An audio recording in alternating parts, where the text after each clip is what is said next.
مسجد نبی شریف میں بیٹھے ہوئے ہیں، ایک شخص آتا ہے سوال کرتا ہے کہ دنیا کائنات کے اندر سب سے خوبصورت اور سب سے پیاری جگہ کون سی ہے جہاں پہ ہر وقت رحمتوں کا نزول ہوتا ہے؟ سبحان اللہ.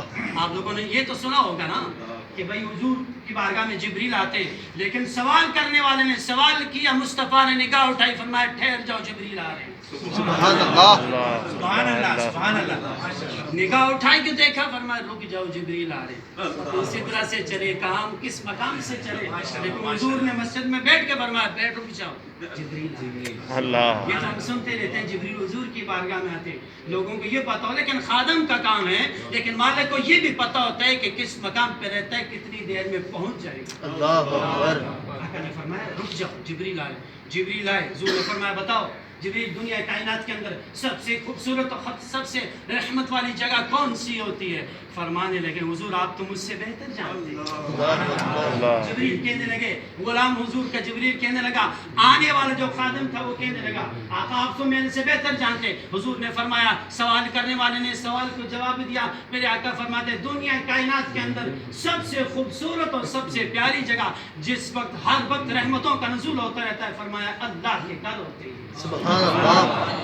ہر وقت رحمتوں کا نزول جہاں ہوتا رہتا ہے وہ کون سا مقام ہے؟ جہاں ہر وقت رحمتوں کا نزول ہوتا رہتا ہے وہ کون سی جگہ ہے جہاں پہ رحمتیں برستی نہیں؟ فرمایا بازار ہوا. اللہ. جو دکاندار ہیں تجارت کرتے ہیں وہ کرتے رہیں، لیکن بلا وجہ بازاروں میں اپنا وقت گزارنا آقا علیہ السلام نے اس کو ناپسند فرمایا. جب آقا علیہ السلام نے ان سے قسم دی، انہوں نے قسم کا اقرار کیا. سید عالم نور مجسم صلی اللہ علیہ وسلم نے فرما دیا کہ مجھے جبریل نے خبر دی اللہ فرشتوں کی محفل میں یہ ناز فرما رہا ہے. ارے لوگوں، آج ہم یہاں بیٹھ کر اس بات کا اقرار کر رہے ہیں، میلاد منا رہے ہیں نا،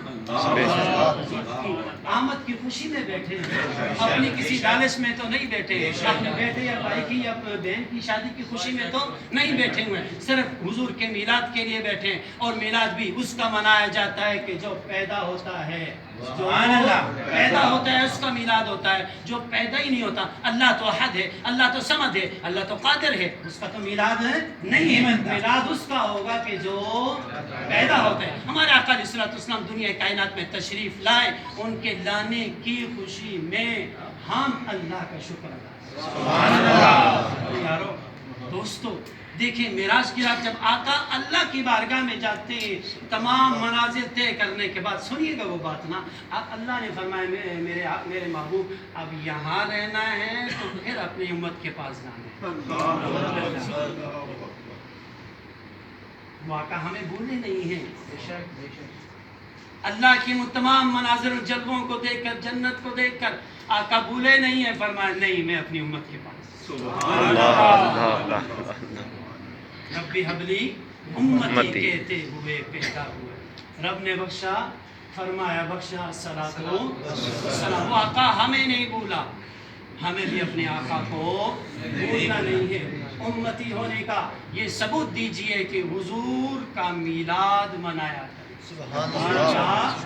میلاد منایا کرے، حضور کا ذکر کیا کرے. ورفعنا لک ذکرک، ورفعنا لک ذکرک.